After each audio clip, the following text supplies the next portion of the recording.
Recording in progress. Hay algo con lo cual caminamos a diario y muchas veces lo que es rutina, perdemos el enfoque y perdemos la esencia de lo que es lo rutinario, lo normal. Uno de los peligros más grandes que tiene la vida cristiana es que la rutina mata la esencia. Y en la iglesia, la rutina de pertenecer a una iglesia, de saber que hay una iglesia, de venir a un servicio, de participar, de servir, de sentarnos, de escuchar, en cualquier escenario, se puede volver algo completamente rutinario que lentamente comienza a corroer la esencia de lo que verdaderamente es valioso y la esencia de lo que Dios nos quiere dar. Y cuando perdemos la esencia de la relación con Dios, pues nos desconectamos de Dios. Y cuando nos desconectamos de Dios, comenzamos a morir lentamente y moremos en vida. Y no nos damos cuenta en qué momento.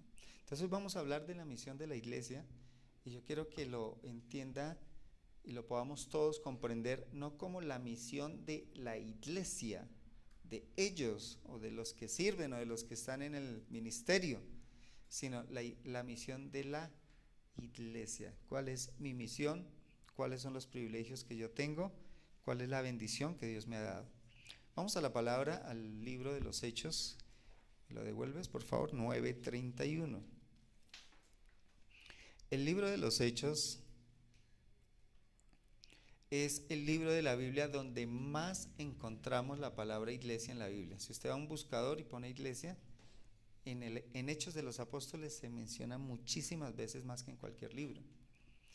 Y este libro, hago una aclaración, pues fue llamado Hecho de los Apóstoles, pero el nombre correcto del libro, entendiendo la esencia, debería llamarse Los Hechos del Espíritu Santo.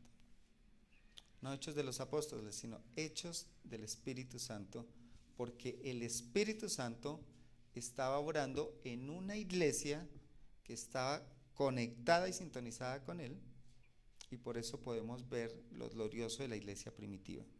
Dice el versículo 31 del capítulo 9 de Hechos: entonces las iglesias tenían paz por toda Judea, Galilea y Samaria, y eran edificadas, andando en el temor del Señor, y se acrecentaban fortalecidas por el Espíritu Santo. Encontramos varias palabras que nos dice que la vida de la iglesia no es estática y que la vida de la iglesia no es pasiva. Veo yo acá que la iglesia es una constante edificación.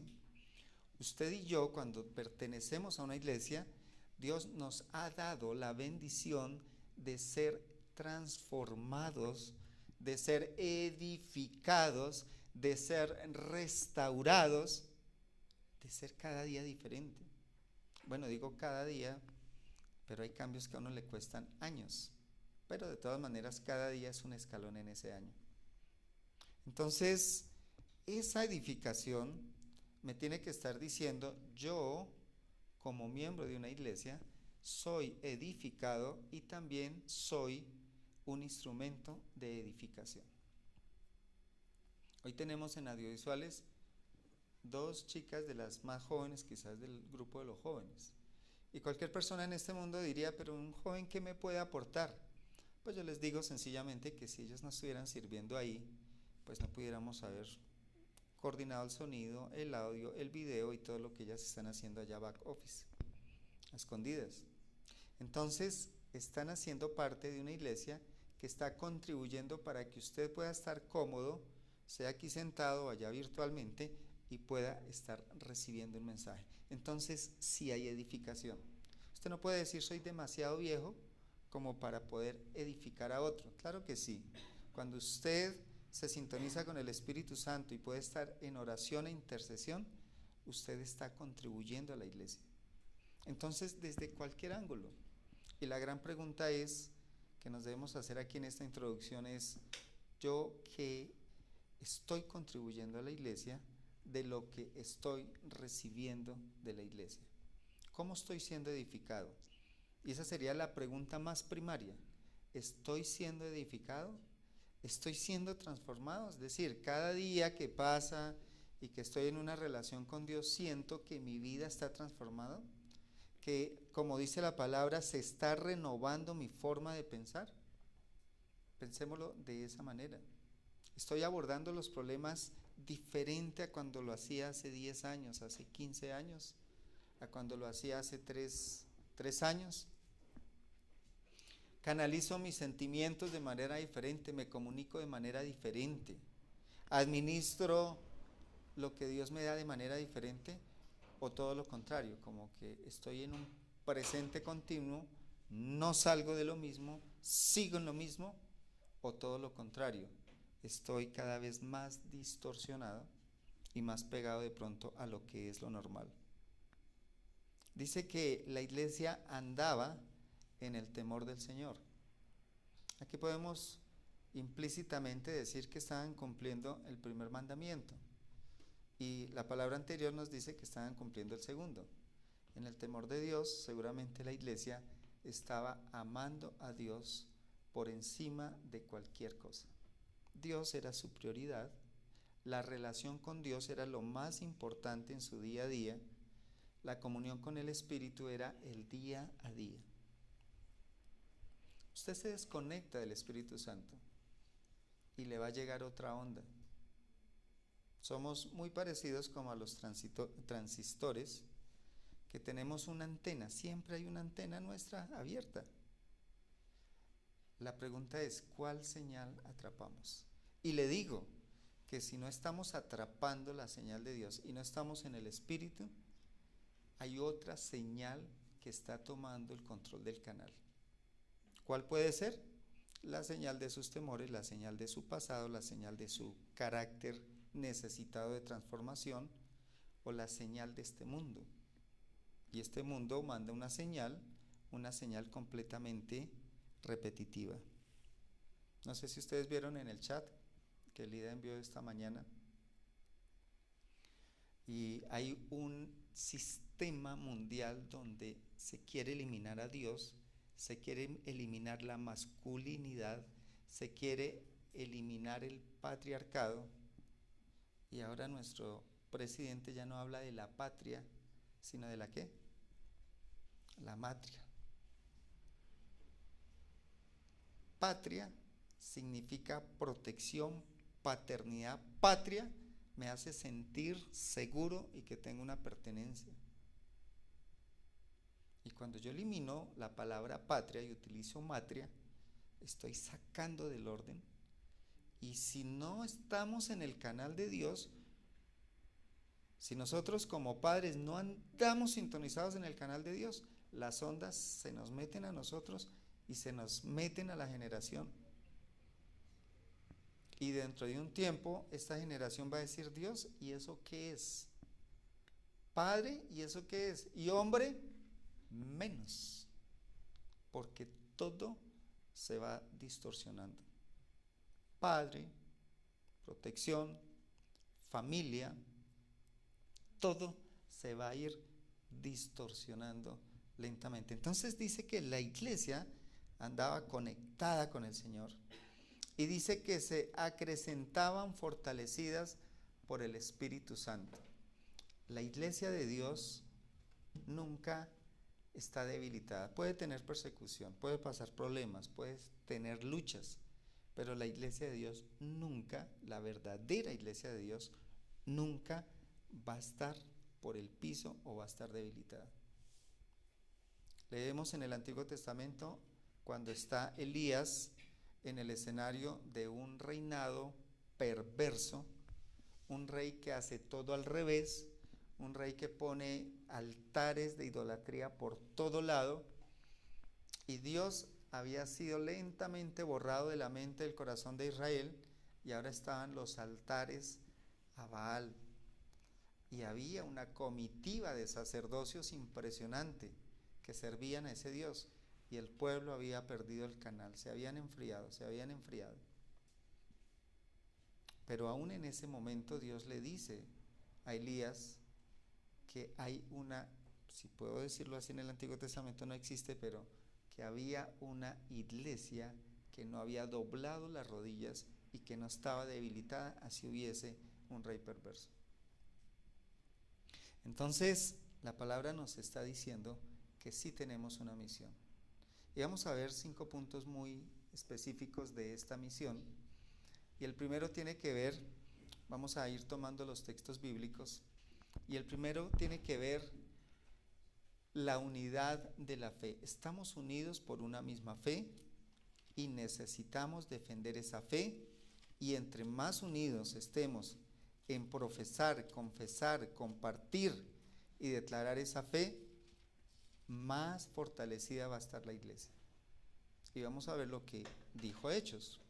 Si vamos a Efesios capítulo 4, versículo 4 al 6, dice la palabra: usted y yo hacemos parte de un cuerpo, nos une un mismo espíritu y fuimos llamados en una misma esperanza, la esperanza gloriosa que Dios nos ha dado como hijos de Dios, herederos de Dios y ya poseedores de una herencia eterna.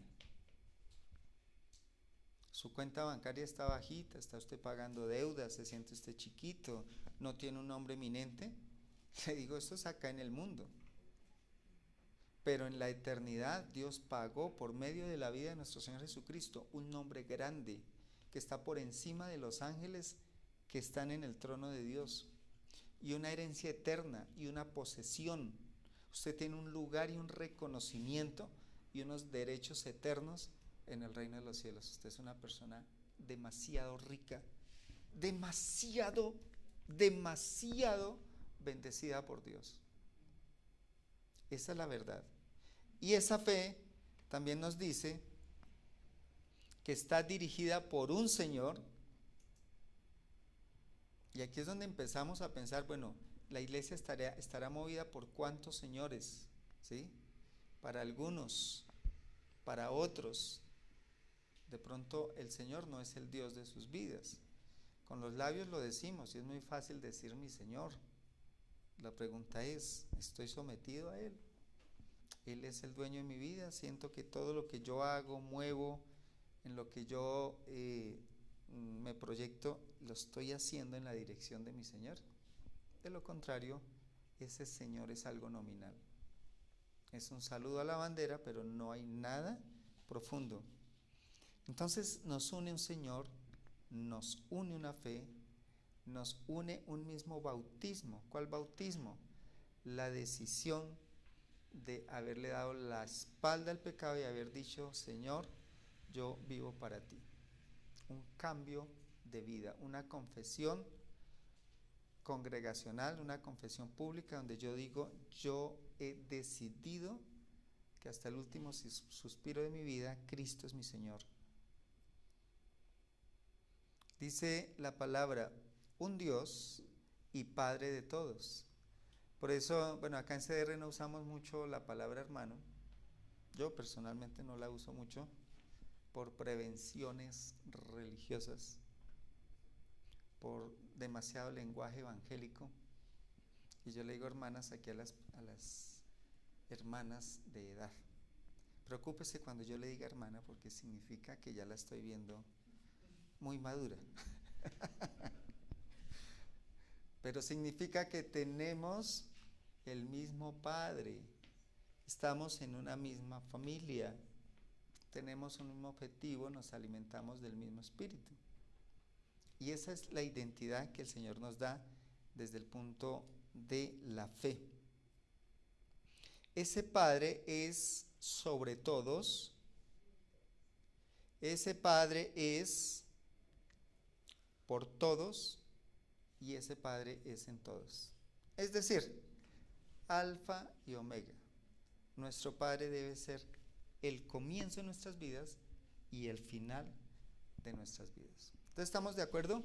Que una de las misiones es disfrutar, compartir, vivir esa fe. ¿Ustedes recuerdan la escalera que Lida nos predicó desde diciembre del año pasado? Y hablaba de los frutos del Espíritu. Nos hablaba de la paciencia, nos hablaba de el amor, nos hablaba del gozo, nos hablaba... Todo esto, queridos, se resume en poder llegar a la unidad de la fe. Por eso necesitamos ser transformados. Para algunos, decíamos en algunas de las enseñanzas de Lida, para algunos nos cuesta mucho la paciencia, para otros el gozo, ¿sí? Para otros el amar, para otros, y todos Dios por medio de la misma fe nos va transformando. Y lo lindo es que si usted no tiene fe, pero es una persona gozosa, viene y nos bendice acá, porque es gozoso. Así usted batalle con la fe. Usted puede ser impaciente, pero tiene una fe, la cosa más impresionante, que uno lo escucha a usted y transmite esa fe. O que usted ora por alguno de nosotros y el Señor se glorifica y es sano. Entonces se da cuenta que no hay nadie menos, no hay nadie más, no hay niveles, no hay estratos, no hay un momento en que usted diga, es mi tiempo de entrar a la iglesia porque ahora sí estoy preparado, porque estoy al 100 en amor, gozo, paz, paciencia, benignidad, bondad, fe, mansedumbre y templanza. No existe tal. No existe, y por eso la vida ascética no funcionó, no es el modelo de Dios. Nosotros no crecemos encerrándonos sin hablar con nadie, porque es en la interacción donde se pone a prueba el amor de Dios y los frutos del Espíritu Santo. Usted no puede sacar músculo viendo videos del gimnasio, eso nos lo enseñaba la profe Mary alguna vez. Usted no puede ser un fisiculturista viendo el video. Es como montándose a la máquina y sudándola. Ahí es donde empiezan los cambios. Y para la vida cristiana, el ensamble de la unidad de la fe es el estar juntos y el crecer y ser mutados en el carácter. Yo amo al Señor con todo mi corazón, pero es que esos hermanos de la iglesia son tan cansones. Yo por eso llego tardecito y me voy tempranito. No estás haciendo el ejercicio. Yo les digo que si hay alguna persona jabonosa en la iglesia, yo levanto la mano. Y yo diría, yo soy de los que, si yo me quisiera gratificar, yo llegaría al mensaje y me iría antes del amén. Porque no se me facilita, porque las relaciones a mí me chupan energía, ¿sí? Y no soy precisamente el más sociable. Pero por amor a mi Señor, por amor a la iglesia, por amor a ustedes, yo tengo que determinarme y decir no. Tengo que compartir, tengo que hablar, tengo que socializar, tengo que aprender a escuchar, tengo que aprender a convivir en comunidad. Entonces la unidad de la fe es poner en el escenario todos los frutos del Espíritu en la transformación que Dios me está dando. ¿Para qué? Para que yo vaya avanzando y yo siga siendo transformado. ¿Se imaginan que un día Dios dijera, hoy no quiero ver a nadie, hoy no quiero hablar con nadie? ¿Qué sería de la humanidad?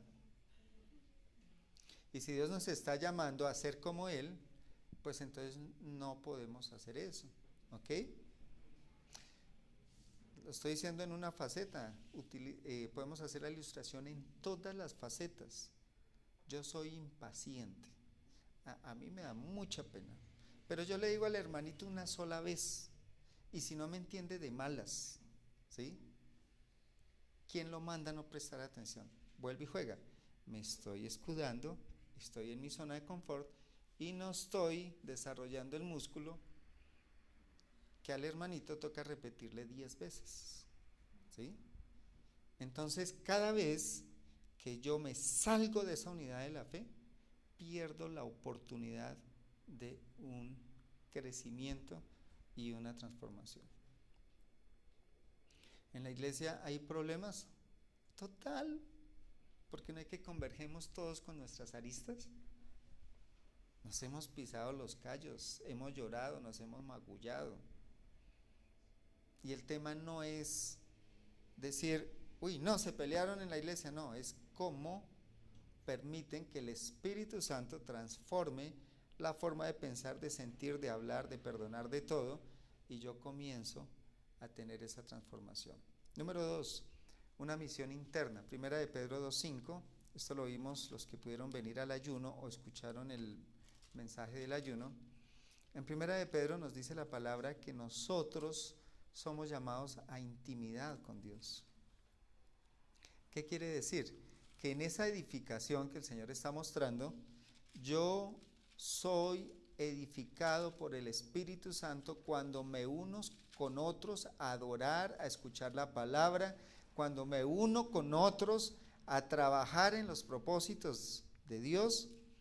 Y mientras estoy haciendo eso, muchas veces me doy cuenta, pero en la mayoría de las veces no me doy cuenta, pero voy siendo transformado. Primera de Pedro 2:5 dice la palabra: vosotros también como piedras vivas, entendiendo que Cristo es la piedra del ángulo. Es decir, que usted no puede edificar un carácter, una vida, un matrimonio, unos hijos, una profesión, nada, si no tiene la estructura de Cristo como piedra viva y base inconmovible.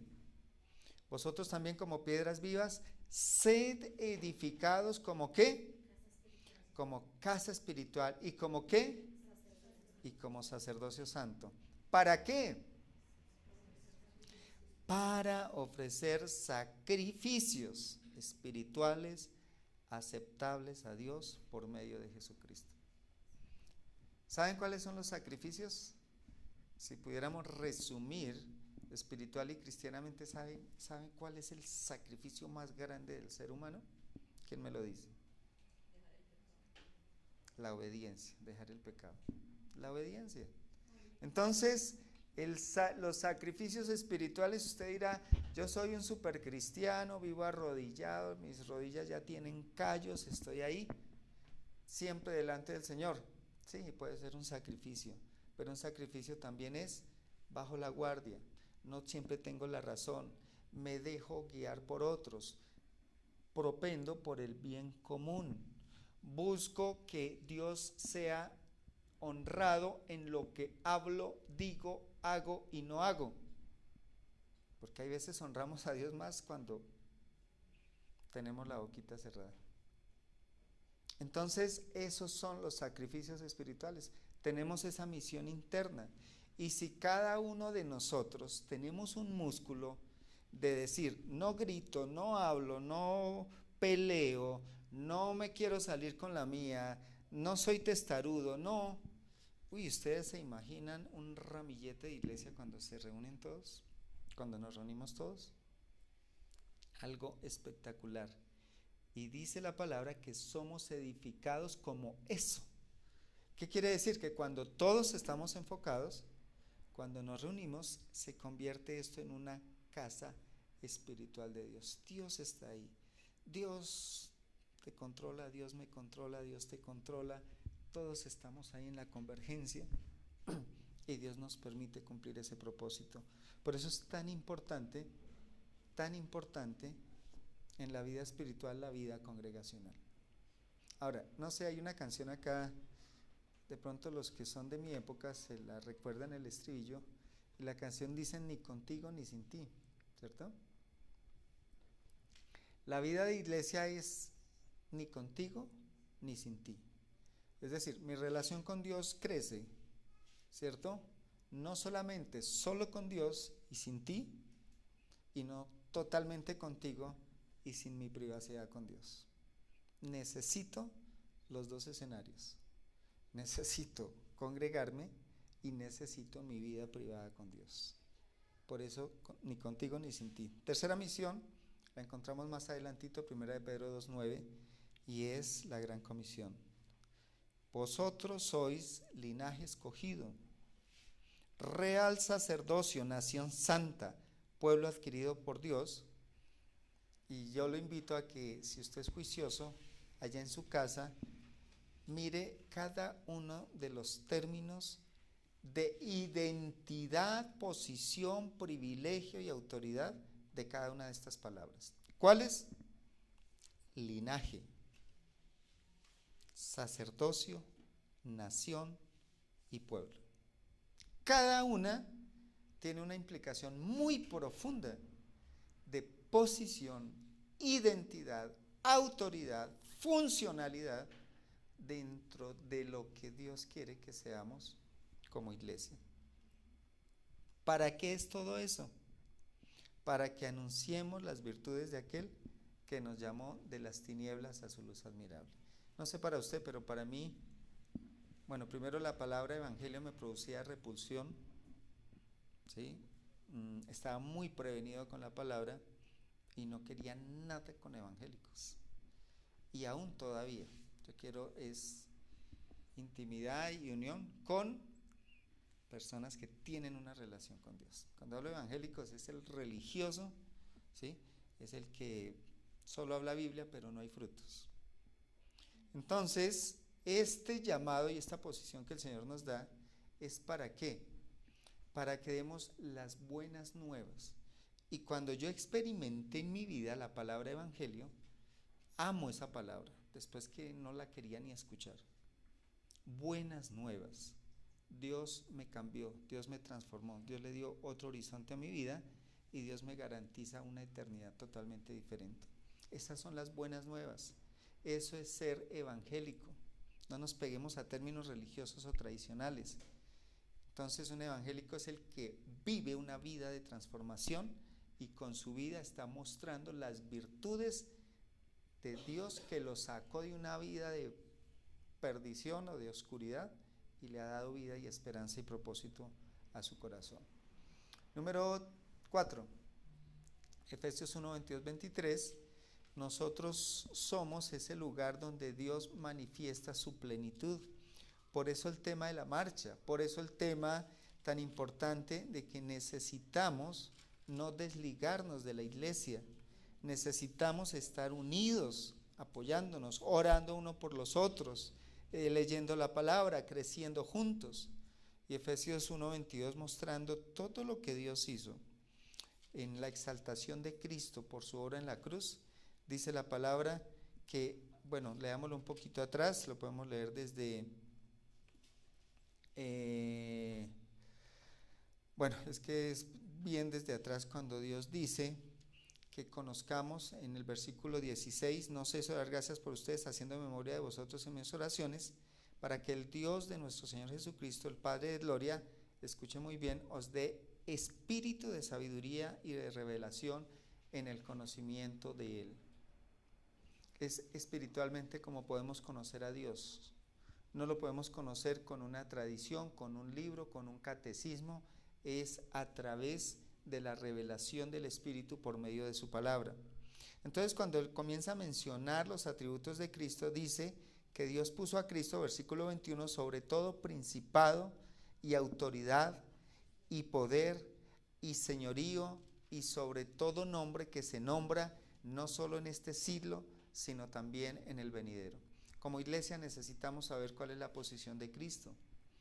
Cuando tenemos un gobierno tan oscuro y unas circunstancias de un país tan difíciles como las que estamos viviendo, debemos ir a Efesios e ir a orar y saber que Dios, nuestro Señor Jesucristo, fue puesto como gobernador supremo sobre la tierra. Y que cuando yo lo invoco, estoy invocando el que está sobre todo principado y autoridad y poder y señorío y sobre todo nombre que se nombra. Eso se llama conocer a Dios. Pero vamos al versículo 22 y 23 de este propósito de presencia de Dios. Dice, y sometió todas las cosas ¿bajo qué? Bajo sus pies.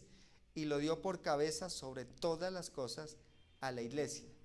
Cristo es nuestra cabeza. Cristo es el que nos dirige, Cristo es el que nos comanda, el que nos coordina, el que nos da la visión, el que cambia absolutamente toda la realidad y es el dueño de la iglesia. Es la cabeza nuestra. Y dice, la cual, ¿quién? La iglesia, es su cuerpo. Entonces somos cuerpo de Cristo, Dios habita en nosotros, dice la plenitud de aquel que todo lo reina en todo.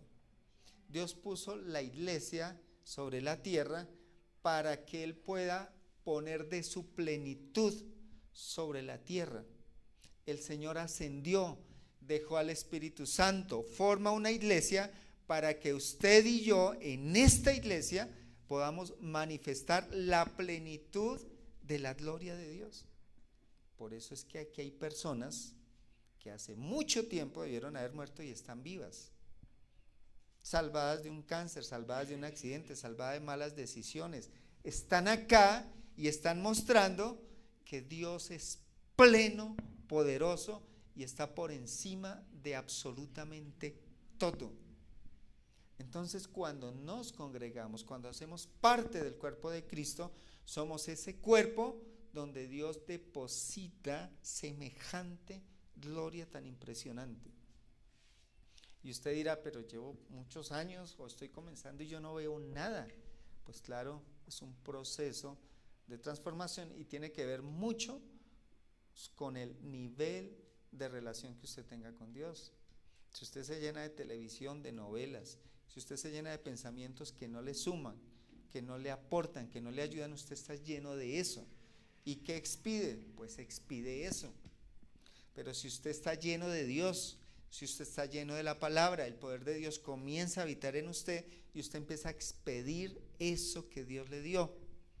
Y usted ora por un enfermo y se sana. Usted escucha a alguien que esté descontrolado, perdido y le da palabra de sabiduría. Usted puede tomar autoridad sobre un territorio, sobre una circunstancia, pero es la medida en que hay esa plenitud de Dios en su vida, ¿ok? Y si lo decimos individual y nos unimos todos, pues una iglesia fuerte es la que hace estremecer. Por eso les digo, nos falta mucho. Tenemos que ser honestos, nos falta mucho. No habrían sillas vacías acá. Nos falta mucho. Vamos a orar y las cosas no funcionan y ya dudamos y nos desanimamos. Nos falta mucho, pero no se desanime. Hay una meta bien grande para lograr. El que sigue, por favor, nos habla sobre la misión. Sarita, muchas gracias. No me despidas, por favor, todavía. De los dones de Dios. Romanos 12, del 6 al 8. La iglesia es el espacio donde usted puede crecer y pone al servicio de Dios sus dones. Qué triste cuando hay muchos adoradores que tienen el don de adorar, llegan a la iglesia, se capacitan, dominan el público y se van preparaditos a servirle a las cosas mundanas. Suele suceder muchísimo.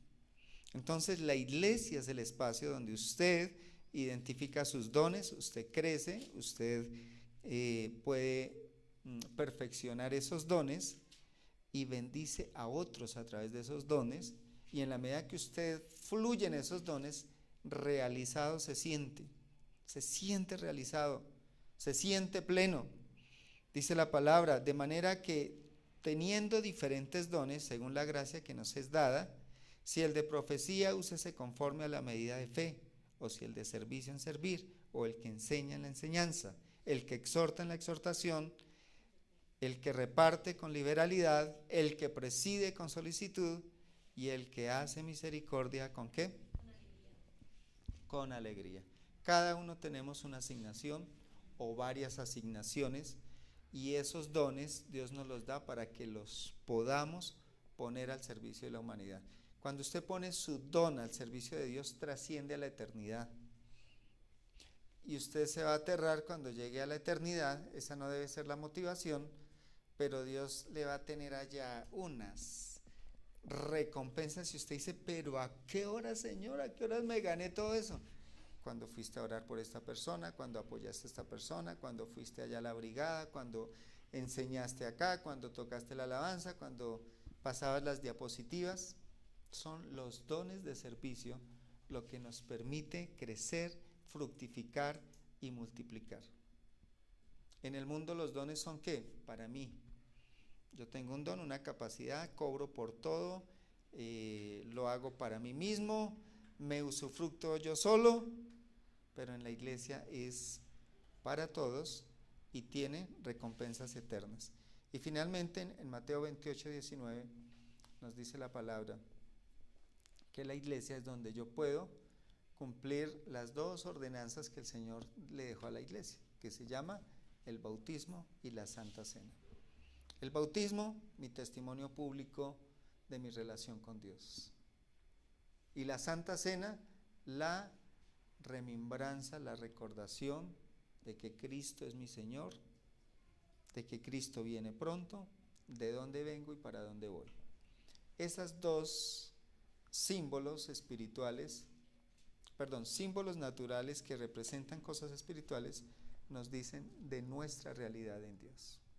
Entonces vamos a orar y le vamos a pedir al Señor que todo esto que hemos escuchado desde diciembre, que el amor, la paciencia, el gozo nos permita articularnos, devuélveme la diapositiva, Sarita, y nos permita enfocarnos en ¿qué? En tener la unidad de la fe, en cumplir la misión interna, en cumplir la misión externa, en que podamos ser presencia de la manifestación de Dios, en que yo pueda, la siguiente, por favor, ejercer mis dones espirituales y que yo pueda testificar de la gloria de Dios a través del bautismo, que lo hago una sola vez en mi vida, pero de la Santa Cena que sí lo puedo hacer de manera permanente. Con esto cerramos la grabación y vamos a orar.